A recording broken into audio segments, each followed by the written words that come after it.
Arrow, I'm looking at that screenshot. That looks like me at WHEB radio in Portsmouth, New Hampshire in 1980. Wow, dude, that was 1978 in my bedroom in Billings, Montana.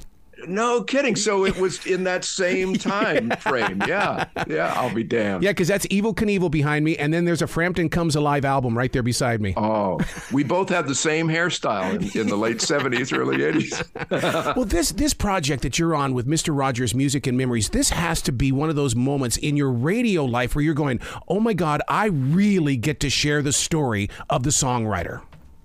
Yeah, that's very true, and it was such a gift that came to me out of left field because Dennis Scott, the producer of the album, and the previous compilation album of Mr. Rogers songs, for which Dennis won a Grammy Award, I was aware of that album. So when he reached out to me initially to host a companion DVD, I was on board right away. And then when they revised it to just focus on the music, and Dennis said, "Can you sing?" I've got a range that I'm comfortable in, so I actually recorded on my iPhone me singing a cappella to one of Fred's songs, and Dennis said, "Okay, you're in. You're in." Well, that is that really you whistling in that video? Yeah. Oh my God, that's incredible. Thank you, Arrow. If you go on my website, tombergeron.com, you can actually see we recorded the whole session where I improvised whistling to the title tune. And I love to do that. I was mentioning to somebody that when I was in high school working in a supermarket stocking shelves, I would literally whistle while I worked until this old woman came around with her carriage and said, "Oh, I thought they let a canary loose in here." You got to work with the Cowsills on this project. I was just recently with them. I love their spirit and personality even today. Yeah, the Cowsills, Rita Wilson, of course, who is a wonderful recording artist and actor, and whose husband, Tom Hanks, played Fred Rogers in the film back a few years ago. We've got Jon Secada, Kellie Pickler, Vanessa Williams, Marilyn McCoo, and Billy Davis Jr., Lee Greenwood. Just, in the ad for the album, it says music icons, and then my name shows up.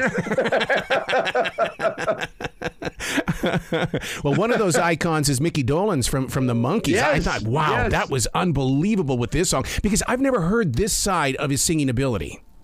Yeah, and it was great to sort of reunite with Micky because the two of us had done a promotional thing for ArcLight Cinemas a few years prior to the Mr. Rogers album, where we recreated scenes from The Big Lebowski. Yeah, and I played basically one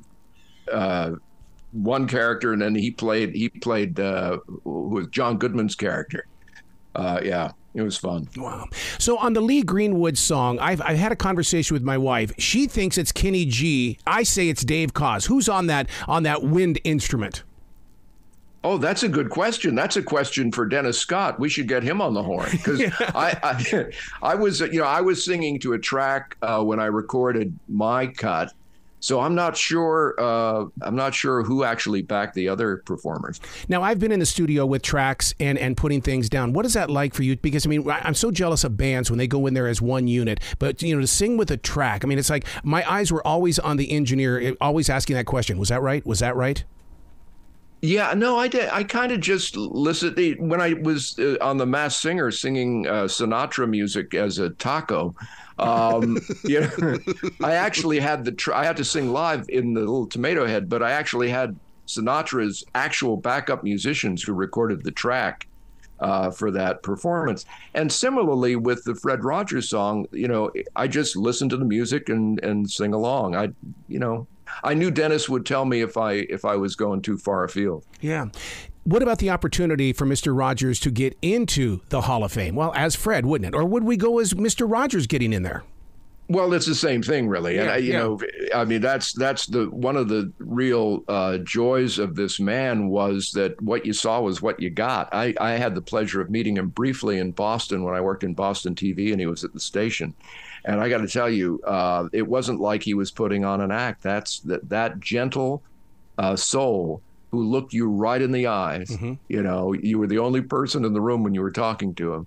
That's who he really was. And Dennis has been spearheading, and I've been happy to put my name to it, a change.org petition to get Fred in the Songwriters Hall of Fame, because all of the songs for all of the years of that show he wrote. Something like this deserves to have a video of some sort. In other words, a big special on Netflix or even on Hulu, because, I mean, it really does embrace something that a lot of people didn't realize. Fred was a songwriter.